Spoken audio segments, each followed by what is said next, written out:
Volvimos. Sí, claro. Después de la tanda y después de la música, estamos en Pichincha. Yo veo ya muchos tachos rebalsados de hielo y cervezas flotando por está ahí, obsesionado César. usted No, con eso. bueno, estoy transmitiendo lo que veo. Yo veo también mesas adentro de un bar que está, iba a decir cerrado, está abierto exclusivamente para nosotros y un montón de gente que está preparando la previa de lo que va a ser hoy un gran festejo por los 104 años de este bar bodegón El Riel. 3 horas faltan ya. Bueno, mucha gente ya está trabajando. Claro. Dentro de un rato nada más se va a cortar la calle Pueyrredón, justamente, y se va a armar un escenario donde va a tocar Homero y sus arregres, Coqui y los Killer Burritos y también el Cholo Montironi. El Cholo Montironi, un pedazo de historia de esta ciudad. Hablando de historia, invitamos a Agustina Prieto, historiadora, investigadora de la Universidad Nacional de Rosario, para charlar sobre la historia de Pichincha.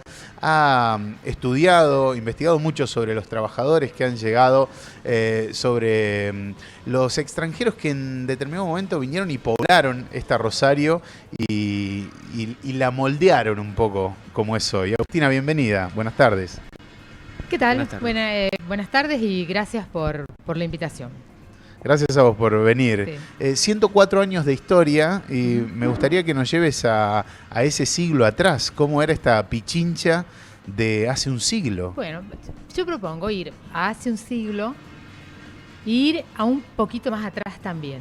Porque, digamos, cuando hace 104 años fue el momento en el cual Pichincha va a empezar a adquirir la fama que todavía tiene de haber sido un barrio prostibulario, porque es el momento, en 1914, cuando se designan 2 barrios prostibularios para Rosario. Uno es este, pero a mí, como eso es más conocido, a mí me gustaría ir un poco más atrás. Sí. Y también es una historia bastante oscura, digamos, es porque oscura, no es gracioso toda la historia no es gracioso, prostibularia. es oscura, no es graciosa. Hay muertes, hay explotación, hay un montón de cosas. Y además me parece que ocluye, claro, que además este barrio fue muchas otras cosas. Claro. Fue antes que eso, y antes y después y durante, fue un barrio de trabajadores. Sí. Porque Pichincha está en un lugar que ahora se está transformando a pasos acelerados, y que en esa transformación, que es todo lo que tiene que ver con Puerto Norte y los alrededores, lo que ha hecho es ir, digamos, dejando sin huellas a lo que fue la primera Rosario industrial, lo que se llamaron hacia 1887, 88, 89, se llamó por primera vez los barrios industriales o los barrios obreros de Rosario. Entonces era toda la zona que va por el borde del río desde Rosario Central, desde la estación de trenes de Rosario Central, y que llega más o menos hasta bueno, ahora no se llama más obras sanitarias, hasta Aguas Argentinas. Sí. Hasta Aguas provinciales, perdón. Aguas provinciales por el río. Pero bordeando eso y un poco hacia adentro también se fueron instalando barracas, se fueron instalando fábricas, talleres. La mayor parte eran talleres más bien chicos o medianos, pero algunas fueron una fábrica muy grande, como la Refinería Argentina del Azúcar, que fue, digamos, bien a principios del siglo XX, considerada la fábrica más importante del interior de la Argentina. Esa que ahora quedó un poco tapada por todos los edificios de Puerto Norte. Y que también le dio nombre al barrio, ¿no? Le dio nombre al barrio. Refinería, pero lo que es interesante, y que es lo que yo trabajé bastante sobre eso, es estando tan cerca ahora, este lugar donde nosotros estamos acá sentados, ¿no?, de Refinería, durante bastante tiempo fueron territorios como muy separados. Sí. Porque, digamos, Refinería empieza a crecer, el barrio Refinería, muy aceleradamente, ¿no? La fábrica se empieza a construir en el 87, más o menos para la misma época que la empresa de aguas.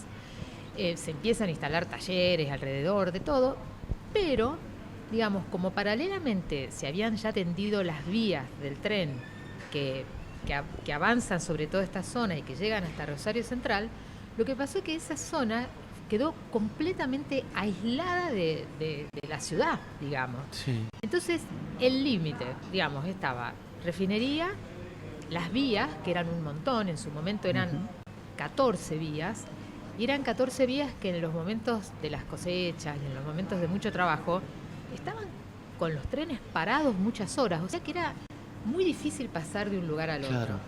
Entonces era como lugares que estaban muy cercanos, pero a su vez muy separados. Eso cambia radicalmente cuando se hace el túnel, el Paso Celedonio Escalada. Que si ustedes se fijan, ustedes miran para arriba cuando va por el túnel, lo que van a ver arriba es cómo pasan todas esas vías. O sea que el túnel se transformó en una gran conexión. Es una gran conexión y fue una obra muy pedida por la gente que vivía allá y que trabajaba y que se sentía que estaba muy aislada, pero también por los empresarios y por toda la gente que quería la comunicación de esa zona. Claro, una parte a la otra de la ciudad que era muy grande también. Absolutamente, pero de todas maneras, esta zona fue una zona... yo este año estuve trabajando mucho con archivos, ¿no? Con los años 1893, 1894, 95, 96. Y trabajé mucho con el Censo Nacional del año 95, que es un censo del cual están guardadas las fichas censales. Entonces, aunque las fichas censales no establecen en qué calles están tomadas, sí yo fui reconstruyendo los distintos barrios, las distintas zonas, y me encantó cuando llegué acá, a la zona esta de lo que ahora es Pichincha, que era una zona que estaba mal urbanizada, digamos, con las calles que no estaban terminadas de delinear, y que vivía un montón de gente, pero mucha gente. Claro. Vivían mayoritariamente varones, porque era gente que venía a trabajar al ferrocarril, a los talleres que estaban por acá, muchos también que trabajaban en la zona de refinería, pero encontraban alojamiento acá.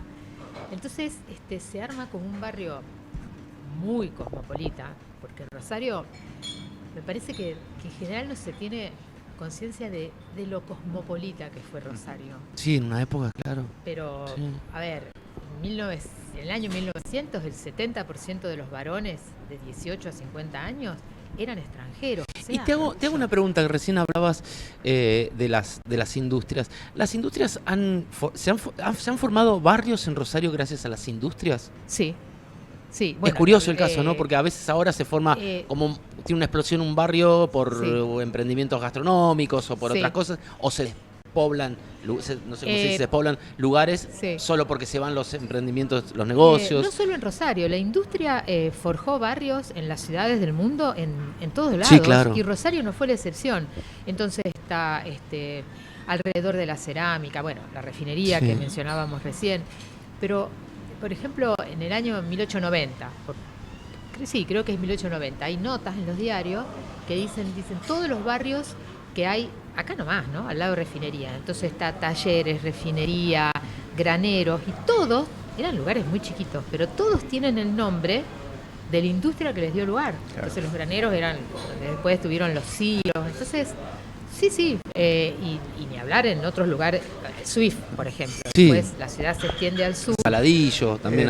Teniendo en cuenta el relato que haces y nos llevaste mucho más atrás del centenario de la creación de este lugar emblemático, surge la pregunta si los barrios llevan los nombres de los trabajos, ¿no? Que es un universo que investigaste mucho, o los placeres, digamos, ¿no? Los momentos de distensión, los momentos deportivos, fíjate que está, en realidad, evidentemente me da la sensación que el trabajo genera más aglomeración de gente, aglomeración de gente. Y genera también mucha identificación. Claro. Lo que pasa es que cuando después, en muchos casos, cuando después esa fuente de trabajo cierra, a veces los nombres por ahí se pierden, pero refinería no se llama refinería. El barrio refinería actual. Sin embargo, todo el mundo lo conoce como refinería, claro. Digamos, porque y ese es uno de los casos de Rosario, de los pocos que quedan, de lugares que han mantenido en la memoria de la gente un nombre que no es el que tienen, digamos, administrativamente. Claro. Claro. Sí. Bueno, estamos hablando con Agustina Prieto, es historiadora, es investigadora de la Universidad Nacional de Rosario. Vino a contarnos algunas historias en torno a esta Rosario que tiene en Pichincha, sin lugar a dudas, un lugar emblemático. Nos gusta corrernos un poco de este universo tan escrito, investigado, que es la Pichincha prostibularia. Creo que tiene que ver también con los ribetes que la han contado y la han denominado y puesto en un lugar en determinado momento, no solo para la ciudad, a este barrio, sino Argentina. Argentina conocía a Pichincha por ciertos referentes culturales y demás. ¿Te interesa mucho el trabajo, como lo venís contando, el trabajo como universo de estudio? ¿Y qué hay con las corrientes inmigratorias que han bajado aquí nomás? Sí, ¿no? Les decía, Rosario fue una ciudad muy cosmopolita, pero a tal punto que, miren, un dato estadístico, ¿no? En el año 1900, que se hace un censo, 1 de cada 5 italianos había nacido de cada 5 habitantes de Rosario había nacido en Italia.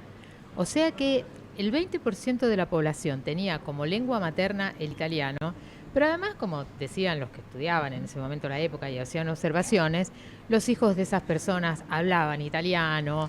Claro. O sea, es italiano Rosario, sí, digamos, entre comillas, no quiero decir, pero el porcentaje dominante es italiano. Sí, fue la principal de las corrientes inmigratorias.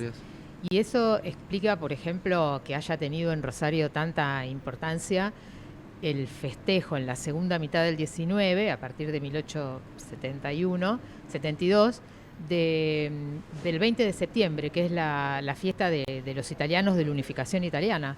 Acá fue una fiesta tan popular y tan masiva que iba mucha más gente que la que iba el 9 de julio o al 25 de mayo. Era una fiesta muy, muy popular. Las tradiciones de los bodegones y de los bares viene de ahí también, sí, ¿no? De ahí también.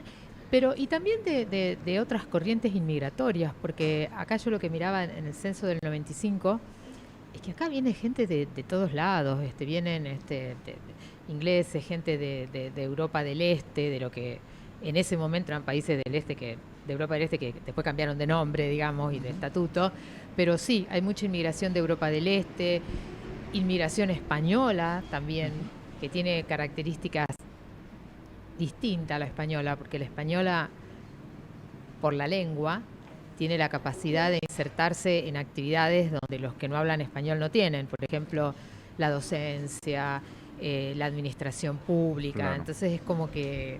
¿Y las migraciones más recientes que son vienen de donde, en más cantidad, de Bolivia o países Paraguay, limítrofes, sí, ¿no? Sí, los países limítrofes, sí, claramente, y es mucha inmigración. Sí, tenemos una comunidad maravillosa acá de Bolivia y de Perú y de Paraguay también. Yo no sé, a lo mejor yo en esto estoy errada, ¿no? Pero yo tengo como la secreta convicción de que Rosario es más tolerante con estas corrientes inmigratorias que otras ciudades, porque me parece que algo quedó de esa impronta tan cosmopolita que tuvo, como esa idea de que en algún momento todos fueron o extranjeros o de afuera, porque también hubo una enorme cantidad de gente que vino de las provincias a Rosario, digamos. Y que sigue viniendo también para estudiar, como nosotros, pero, qué sé yo, miren, no sé, nosotros no somos. Les voy a dar un dato así. En 1887 Rosario tenía 50.000 habitantes. En el año 95 tenía 90.000. Es decir, en 8 años vienen 40.000 personas de Santiago del Estero. 1895. Sí, 8 años más tarde casi duplica. O sea, gente que ni se conocía, gente que se conoce acá, y eso también me parece que dio lugar a una vida particular. Sí, sin lugar a dudas, eso es lo que nos gusta de esta Rosario, que tiene justamente esa arquitectura de personas, de inmigrantes, de nacionalidades y de culturas que la hacen lo diversa y atractiva que sigue siendo. Te agradecemos, Agustina, que hayas venido. Gracias a ustedes. A estos festejos por los 104 años de Bar Bodegón El Riel. En toda esa investigación que hiciste, ¿diste con fotos del bodegón por aquellos años? Yo no tengo en casa en mi colección, pero sí, creo que hay. Creo que hay, porque además hay de toda la zona un montón de fotos. Queremos que venga otra vez al programa. Sí, claro, la vamos a seguir. Por favor. La vamos a seguir, Agustina. Seguimos. Con gracias, gusto. gracias. Agustina Prieto, historiadora, investigadora de la Universidad Nacional de Rosario, vino a contarnos algunas historias, pero hay a montones, claro, de inmigrantes que bajaron aquí cerquita. También el Paraná es una cuenca de agua dulce maravillosa para el mundo, pero también un canal de conexión muy grande con distintas latitudes. Tenemos una riqueza en este Rosario que realmente a veces estamos tan cerca que no podemos verla. Vamos a escuchar a Homero y sus Alegres, que esta noche van a estar poniéndole música al cierre de estos festejos por los 104 años de Barbo de Gonelri. El Guachi Soli, me dice que se llama este tema, que vamos a escuchar, Homero y sus Alegres.